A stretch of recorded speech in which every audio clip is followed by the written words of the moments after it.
Na manhã seguinte, no Palácio Imperial, os servos recepcionavam o grão-duque Lilian de Verma. Lian e o imperador conversavam sobre a gravidez da esposa do Jierion Uifendeu Kau e na ocasião. Lian perguntou por que o duque de Charles não estava presente na reunião. Ao ouvir isso, o imperador se lembrou da carta enviada a ele, dizendo que Pervin estava passando mal depois de beber demais. Enquanto isso, na mansão dos Charles, Irina levava um chá para o duque curar a ressaca. Ela dizia que aquele chá era ótimo para depois de uma noite de bebedeira. O duque loiro, de olhos verdes, não perdia a oportunidade de mostrar os bíceps para a esposa. Mas, ao notar que Irina já não ficava tão constrangida em vê-lo sem camisa, perguntava se seu físico não chamava mais a atenção dela. No entanto, a protagonista pensava que já tinha visto tanto aquele corpo que parecia estar imune. Ou, pelo menos, era o que ela acreditava até se pegar distraída com pensamentos a respeito do corpo musculoso diante dela. Ele comentou que, conforme a agenda do Império, deveria ter participado de uma reunião com o imperador e o grão-duque pela manhã. Mas não pôde, pois havia bebido muito no jantar com Irina. Agora, pedia que a esposa escolhesse as roupas que ele usaria. Enquanto vestia a camisa, disse que ela também poderia escolher as calças, se quisesse. Irina, no momento em que imaginou a cena dele trocando de roupa, colocou as mãos sobre os olhos para não ver. Ele assegurou que já estava vestido da cintura para baixo, mas ela se forçava a não acreditar. Aproximando-se, segurou de leve o braço dela. Colocando a mão de Irina sobre o peito, queria que ela ouvisse as batidas do coração que, segundo ele, pulsava apenas por ela. Comentou que o grão-duque Lilian, irmão de Irina, deveria ser muito bem tratado e, por isso, ele mesmo faria o possível para que a visita se sentisse confortável. O duque pediu à esposa que participasse de boa vontade do jantar que seria realizado em honra àquela visita. Mais uma vez segurou a mão dela e disse que poderiam se passar por um casal apaixonado e feliz. Ela aceitou e desceu as escadas de mãos dadas com o duque Charles. Porém, a alegria de Pervin durou pouco, pois a senhora Tilly avisou que havia problemas a resolver e que precisaria dele. Ela informou que o grão-duque já havia chegado. É claro que Pervin queria permanecer um pouco mais com a esposa, mas tinha obrigações a cumprir. Ao chegarem à sala de visitas, notaram que Lilian estava observando uma foto da irmã pendurada na parede. O duque Charles tentou cumprimentá-lo, mas o grão-duque apenas passou direto. Lilian, tomado pela saudade, rapidamente foi cumprimentar Irina. Naquele instante, a protagonista percebeu que não tinha vivido nenhum momento de proximidade com aquele homem. O irmão de Irina era, para ela, praticamente um estranho. Nem sequer sabia como deveria chamá-lo ou quais eram os costumes que tinham sido criados entre irmãos. Olhava para aquele homem sem saber se o correto era tratá-lo como grão-duque ou chamá-lo de forma mais carinhosa. Lian não perdeu tempo e a abraçou com força, dizendo da falta que sentira dela, que Irina observava que pareciam muito próximos. Mas, em 4 anos vivendo ao lado de Pervin, Lian nunca havia procurado a irmã. Ainda assim, demonstrava grande apreço. Com receio de soar artificial, ela preferiu chamá-lo de grão-duque. Assim que ouviu, Lian sorriu e pediu que a chamasse como antes, de forma carinhosa. Mas, para a protagonista, era difícil tratar um estranho como querido irmão. Ele tocou os cabelos dela, comentando que não havia mudado quase nada, que a voz ainda era doce e os olhos, meigos de longe. Pervin desejou que o grão-duque tivesse uma boa estadia na mansão Charles. Mas Lian, com expressão de insatisfação, respondeu friamente que estava bem e não precisava de sua preocupação.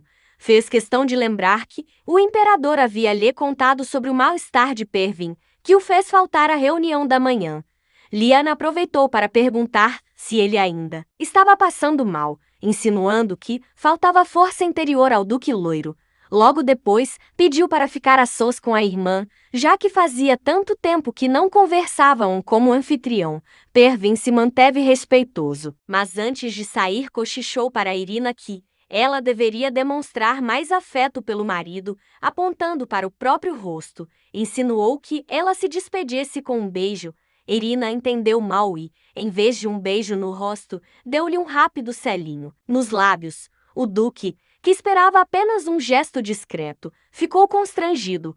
O pior foi perceber que tinha gostado mais do que deveria daquele beijo breve. A cena não passou despercebida por Lian, que reparou nos dois corados. Olhando para a irmã, perguntou se estavam mesmo se dando bem e por que ela havia ficado descontente ao beijar o marido. Tentando defendê-lo, Irina disse que Perven era tímido e não gostava de demonstrar sentimentos diante de outras pessoas. Mas quando Lian esclareceu que falava dela, foi a vez dela ficar incomodada. Depois disso, os dois saíram da mansão e caminharam pelos jardins. Irina se esforçava para mostrar ao irmão os cantos que mais gostava. Lian sentia alívio ao perceber que a irmã parecia viver confortavelmente e aproveitou para se desculpar por não ter visitado antes, explicando que sua esposa, Emily, havia estado muito doente e ele não podia se ausentar de Velma. Disse que, felizmente, ela estava melhor e grávida de seu primeiro filho, já entrando no segundo trimestre. Acrescentou que, como irmão, se sentia envergonhado por não ter cuidado melhor da irmãzinha que tanto amava. Curioso, quis saber mais sobre a intimidade do casal. Irina teve vontade de contar a verdade, mas conteve-se e disse apenas que tudo estava indo bem. Mais tarde, quando Pervin se juntou aos dois à mesa de jantar, continuaram a conversar sobre a vida conjugal. Lian, assim como a senhora Tilly e os anciãos, ansiava pelo nascimento de um herdeiro. Por isso, dizia estar ansioso para a chegada de um sobrinho que aumentasse a alegria familiar. Chegou até a comentar que, ao visitar um dos quartos, notara que a cama do casal parecia pouco usada, dada a boa preservação. Ao ouvir aquilo, a protagonista ficou alarmada, temendo ser descoberta. Mas Pervin, pronto na resposta, disse com naturalidade que o amor deles não se limitava a quatro paredes. Deixou claro que os encontros românticos do casal eram imprevisíveis, o que fez Lia recuar diante da explicação convincente.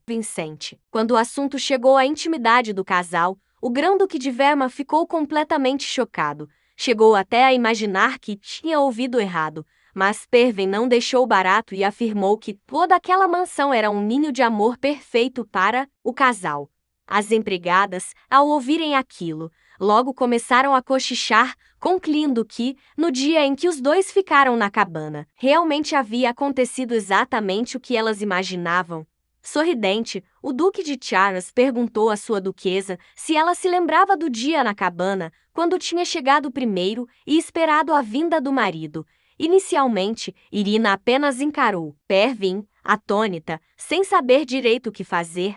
No entanto, não demorou para que seus dons de interpretação aflorassem e ela passou a representar perfeitamente a esposa calorosa de um duque apaixonado. Animada, chegou até a acrescentar que, naquela noite na cabana, o marido tinha feito dela a mulher mais feliz do mundo. Ao ouvir isso, Perven segurou a mão da esposa, tão emocionado que resolveu beijá-la com carinho. No fundo, ele queria que todas aquelas palavras se tornassem verdade algum dia. E ainda completou, dizendo que, se a esposa tivesse gostado, então não importava o lugar, porque o amor que ele sentia sempre seria dela. Depois de algumas taças de vinho, Irina começou a bocejar o irmão. Divertido, sussurrou em seu ouvido que ela continuava a mesma, pois ainda ficava sonolenta após beber algumas taças de vinho. O Grão-Duque então se despediu da irmã, afirmando que iria para a sala de visitas ter uma conversa com Pervin. E, para manter o papel de bom marido apaixonado, o Duque se apressou em beijar mais uma vez os lábios quentes da esposa. Irina ficou novamente vermelha, achando que, a partir dali, não conseguiria mesmo dormir. Logo depois, os dois homens seguiram para a sala de visitas, mas a postura do Grão-Duque já não era a mesma. Longe da irmã, ele não precisava mais interpretar o papel de homem caloroso e bondoso. Seus olhos agora eram frios. Para Pervin, no entanto, aquilo não era novidade, pois já havia cruzado espadas no campo de batalha com Lilian. Agora, ambos se analisavam minuciosamente, cada um em busca de encontrar algum traço de fraqueza no outro. o grão-duque Lian Lilian era um homem respeitável. Foi ele quem convenceu seu próprio pai, que nunca aceitava filhos ilegítimos, a reconhecer Irina. Depois, durante a provocação de Velma, desempenhou um papel importante ao ajudar a restaurar as relações entre os Velma e os Charles. Um ano após o casamento de Irina e Pervin, o pai deles faleceu e Lian se tornou o novo governante de Velma, o grão-duque encarava Pervin, ciente de que aquele homem agora era o marido de sua amada irmã. Ele se lembrava de que, em Velma, Irina tinha sido registrada como filha do grão-duque, ocultando o fato de ser ilegítima. Ainda assim, ela não tinha boa posição antes disso, pois trabalhava como empregada em uma pousada, até que finalmente foi reconhecida. O motivo pelo qual aceitou o pedido de casamento de Pervin era simples: sabia que jamais seria feliz em seu próprio país. O Duque de Charles pediu a mão de Irina mesmo ciente de sua origem, e toda em sua nação a receberam de braços abertos. Depois de um longo silêncio, Lian Lilian finalmente falou. Disse que sua irmã deveria estar realmente desesperada para ter aceitado casar-se e, ainda por cima, em uma cabana. Comentou também que, provavelmente recorreram à cabana, porque em outro lugar não seria possível levar um bom desempenho. Para piorar, disse ainda que ouvira falar que o desempenho de Pervin como marido era baixo. Pervin tentou se defender, mas era inútil, pois Lian continuava implacável. Afirmava que sabia que sua irmã era difícil, às vezes até agressiva, mas tinha certeza de que o marido não tinha criado o clima adequado para ela engravidar. Claro que não dizia que a culpa era dele, alegando que Pervin provavelmente havia recebido instruções erradas dos anciões.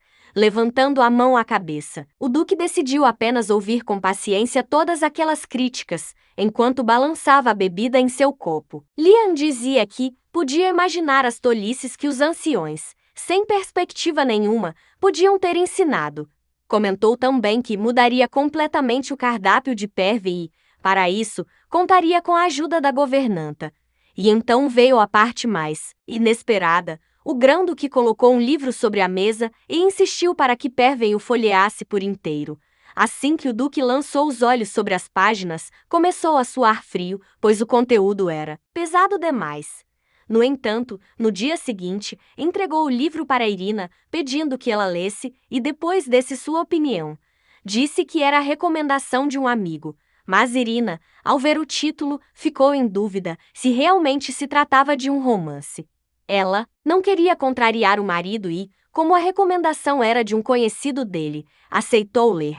Quando estava sozinha, abriu o livro e começou a prestar atenção nas histórias. Em pouco tempo, começou a sentir-se diferente. As narrativas ficavam cada vez mais quentes do que uma sopa de pimenta fresca. Irina já estava vermelha de vergonha quando Mariarana entrou no quarto.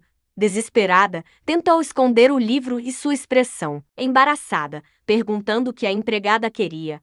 Mariarana, no entanto, ficou preocupada, achando que a duquesa estava corada porque estava prestes a pegar um resfriado. Enquanto isso, em outro cenário, servos na campina se preparavam para caçar. Servos, acompanhados por Pervin e pelo imperador. Mas o duque não conseguia se concentrar. Sua mira estava fraca, pois sua mente só pensava em Irina e naquele livro indigestivo que tinha lido às pressas.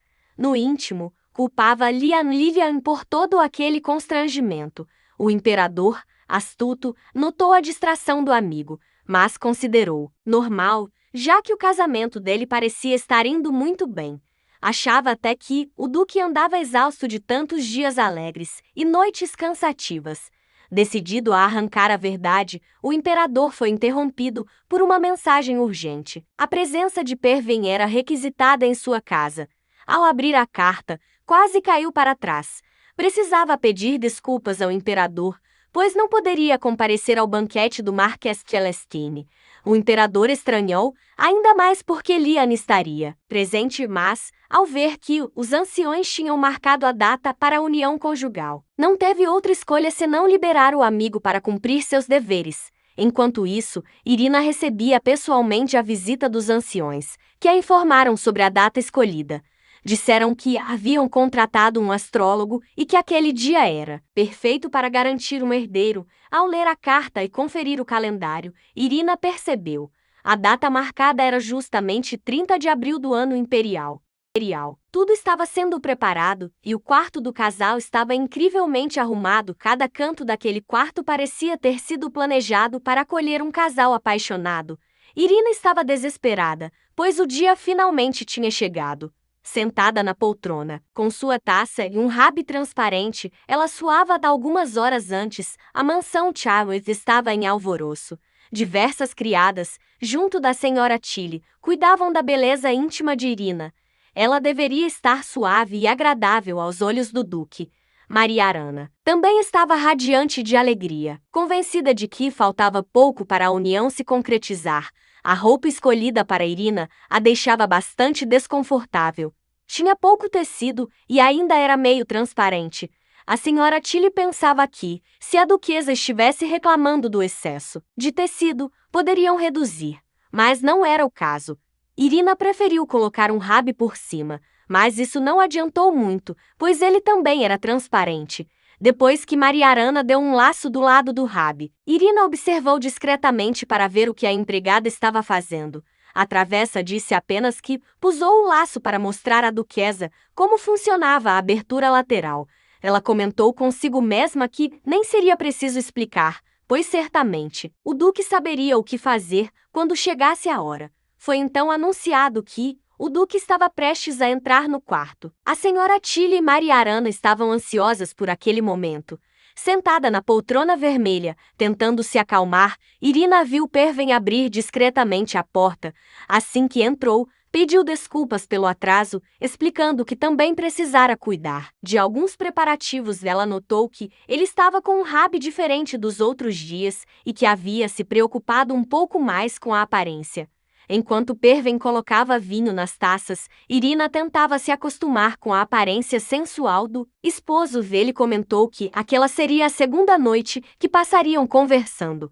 A protagonista não se lembrava da primeira, pois ainda não fazia parte daquele mundo na época. Por isso, quis saber o motivo dele ter ficado bêbado na primeira vez. Perven respondeu que ser rejeitado de todas as formas seria mais suportável sob efeito do álcool. Depois, disse que os dois haviam mudado e que queria brindar aquela mudança, esperando que bons ventos continuassem soprando em sua direção. E assim brindaram, cada um segurando sua taça e suas intenções. Perven se contentava em observar Irina, consumindo aos poucos o vinho. Ao perceber que estava sendo observada, ela perguntou se ele já estava ficando bêbado e por que a olhava daquele jeito. Em seguida, deixou claro que o roupão que ele usava a incomodava, pois ficava mais aberto do que fechado. Sendo sarcástico, Perven perguntou se o pouco do corpo exposto a deixava desconfortável. Sem cerimônias, colocou a mão no rosto dela e disse que ela deveria saber que estava fazendo o melhor para seduzir-la. Ele contou que o romance que havia dado para ela ler mais cedo fora recomendado por alguém que queria ajudar casais com dificuldade de aproximação. O deixou claro que tudo dependeria dela e que jamais a forçaria a nada. Aproximando-se ainda mais, pediu que, se decidisse se iria se apaixonar por ele ou não. Ela se afastou, dizendo que não bastavam palavras carinhosas e um quarto arranjado. Ele não entendia por que ela resistia, já que parecia ter feito tudo para conquistar o coração dela. Mas não era como se Irina não quisesse. Ela apenas sabia que não podia ignorar a força do romance original. O título do livro era Perven e Stella para sempre.